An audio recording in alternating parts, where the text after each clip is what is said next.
Have you ever wondered why the United States government is so corrupt? In my last couple of videos, I've been talking about the history of it, and we're going from them times to now. And we're at this point of history where we have to dive into the Confederate States of America. See, when the Confederacy constitutionally seceded from the United States, these bankers, or the Rothschilds, saw yet again another opportunity to become rich off the harvest of debt. And they offered President Lincoln the opportunity to bring the South back into the Union by force, but at a 30% interest. And Lincoln's direct quote was that he would not embark on freeing a black man by bringing the whites into slavery to the bankers. So he used his authority as the president to offer a new currency called the greenback. And this was a direct threat to the wealth and power of the central banks of America. And the London Times responded quickly, and the Bank of London responded quickly, basically saying that if this was to become a thing, they would pay off all their debt and they wouldn't be in debt with nobody.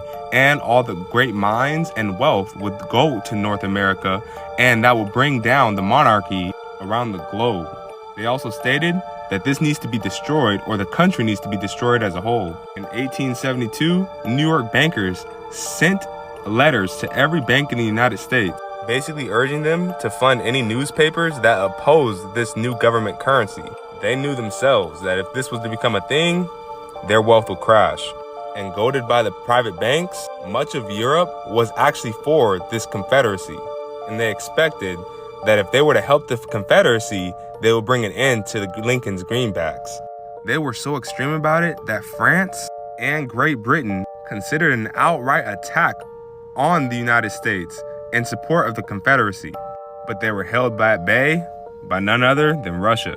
See, a lot of people don't know that black people would still be in slavery if it wasn't for Russia's help. Because if these two strong powers came into the United States, we for sure wouldn't have won that Civil War.